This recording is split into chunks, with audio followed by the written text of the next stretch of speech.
Sir, जैसा कि आज वृक्ष रत्न सम्मान समारोह में आपको सम्मान किया गया, आपको कैसा महसूस हो रहा है? नहीं, ये आयोजकों से पूछना चाहिए कैसा महसूस होता है। मैं तो काम कर रहा हूँ। हमने 4 साल पहले ग्रीन गैंग और पर्यावरण सेना बनाकर अपने मित्रों के साथ धरती पर हरियाली बढ़ाने की एक मुहिम शुरू की थी और उसमें था कि पेड़ लगाएंगे, पेड़ लगवाएंगे और पेड़ बचाएंगे। तो इस मुहिम, इस मोटो के साथ जो शुरू हुआ था, आज हमें खुशी है कि हमारे तमाम साथी इसमें एक साथ खड़े हुए हैं। अभी फिरोजाबाद जनपद के सिकोहाबाद में वृक्ष रत्न सम्मान से 11,000 रुपये धनराशि के साथ सम्मानित किया गया। उसी के बाद ये स्वागत समारोह इन लोगों ने आयोजित किया। अच्छा तो लगता है, सम्मान किसे नहीं अच्छा लगता है, हमें भी अच्छा लगता है, लेकिन कार्य की पहचान हुई है, ये हमें अच्छा लग रहा ज़्यादा है। और सर, जैसे आज के नव युवकों को कह के पर्यावरण के लिए उनसे क्या आप कहना चाहेंगे? जैसे मेरे दर्शक भी देख रहे होंगे न्यूज, उनसे आप क्या कहना चाहेंगे? देखिए, अगर मनुष्य को अपना स्वास्थ्य और शरीर बचाना है जी, तो हरियाली को बचाना ही होगा। हरियाली कम होगी तो सांसें कम होंगी, हरियाली कम होगी तो स्वास्थ्य गड़बड़ होगा। हरियाली धरती पर बढ़ेगी, सांसें बढ़ेंगी, स्वास्थ्य दुरुस्त होगा। और न केवल मनुष्य बल्कि समस्त जीव जंतुओं के लिए ये बहुत उपयोगी है। सब जानते हैं, सवाल ये है कि जानते सब हैं, मानते नहीं, करते नहीं। जी। हर कोई जानता है कि पेड़ जो है कार्बन डाइऑक्साइड लेता है और ऑक्सीजन देता है, लेकिन काटने वाले धंधा करते हैं। तो इस देश में जो राजनीति हो रही है, वो सभी दलों की बात मैं कर रहा हूँ, किसी दल की नहीं। राजनीति ने देश की तमाम चीज़ें, जो मूलभूत चीज़ें, उनको सब बिगाड़ के तहस नहस कर रखा है। जीत ही लक्ष्य है, बस इस उद्देश्य के आगे सब बेकार है। हरियाली और पर्यावरण को भी इन्हीं लोगों ने नष्ट करने में एक बड़ा योगदान, बड़ी भूमिका निभाई है। जैसा कि अभी आपका भाषण, मतलब आपके वचनों को हम सुन रहे थे, तो उसमें आपने एक मुहिम चलाई थी बाराबंकी में। हम कहते हैं बाराबंकी से वो पूरे ऑल वर्ल्ड, मतलब पूरे भारत देश में ही मतलब हो अपना, कि green morning, green night and green afternoon. तो सर, उसके लिए आप क्या कहना चाहेंगे? शब्द मंत्र होते हैं जी, ये गोस्वामी तुलसीदास जी ने भी कहा है जी, और तमाम धर्मात्माओं ने और चिंतकों ने भी कहा है।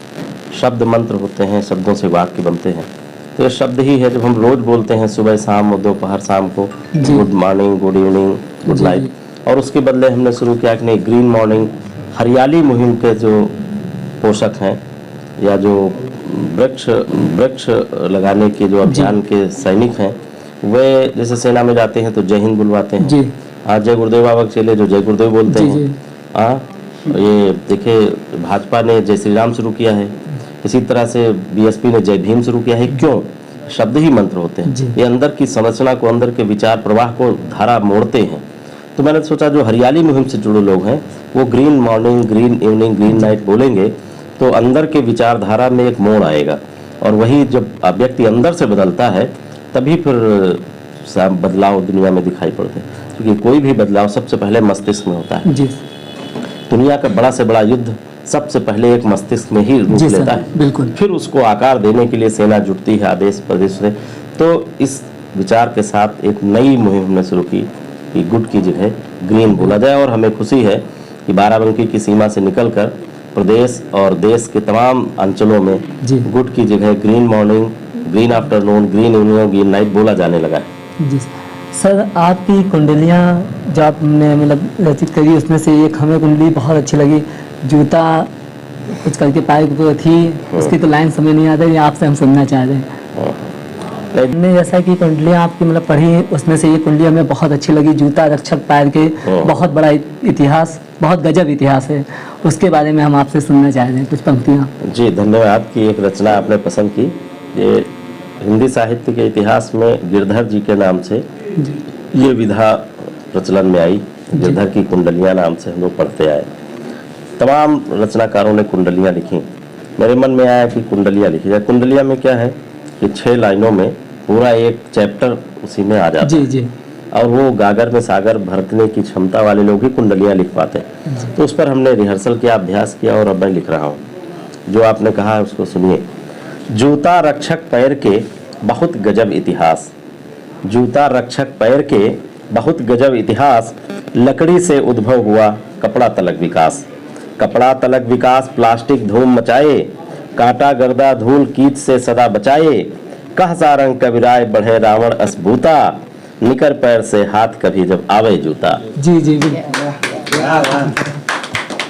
धन्यवाद। जी सभी का मैं हार्दिक अभिनंदन करता हूँ। विशेषकर विनय दास जी ने मुझे इस योग्य समझा कि आपको हमको इस कार्यक्रम में आयोजन किया। मैं सबसे पहले उनको साधुवाद देता हूँ। और आज के कार्यक्रम की अध्यक्षता कर रहे चतुर्वेदी जी और हमारे वरिष्ठ साथी जो मेरे साथ बहुत दिनों से कंधा मिला के चले। जब मैं ज्वाइन किया 96 में गणपत साहेब पीजी कॉलेज में, तो आप हमारे शिक्षक संघ के डॉक्टर राम मनोहर भैया महामंत्री थे और मुझे हमेशा इनकरेज किया, उत्साहित किया। ऐसे व्यक्तित्व के धनी व्यक्ति डॉक्टर राजीव पांडे जी और प्रदीप सारंग जी और सभी साथियों का और विशेषकर महिलाओं का सबका मैं हार्दिक स्वागत करता हूँ।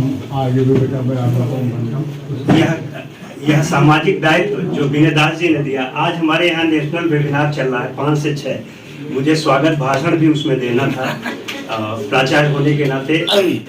हिंदी और शारीरिक शिक्षा विभाग द्वारा आयोजित है और वो भी विषय है आप ही लोग से है, हिंदी का वैश्विक परिदृश्य।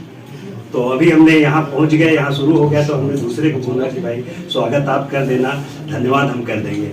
लेकिन आप लोगों का स्नेह, मोह, सामाजिक दायित्व, एक प्राचार्य का सामाजिक दायित्व भी है कि समाज में जो गतिविधियाँ हो समाज को इनकरेज करे, उत्साहित करे और समाज को आगे बढ़ाने में अपना योगदान है। तो इसी दायित्व के तहत आप लोगों के बीच में आपने कहा कि 2 शब्द अपने अभिव्यक्ति दीजिए, तो इसी दायित्व के तहत आप लोगों के बीच आए हूँ। और मैं समाजशास्त्र का विद्यार्थी हूँ और साहित्य जानते हैं समाज का दर्पण है।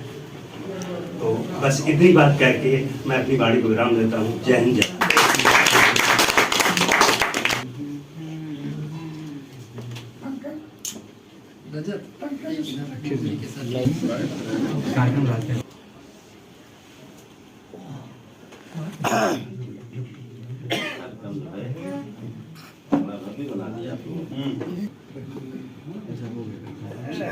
धन्यवाद साहब जी।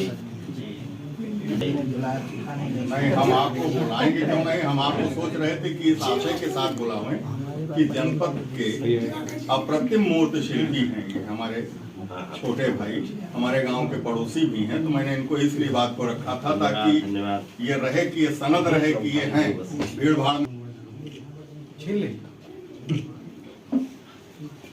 क्या हुआ?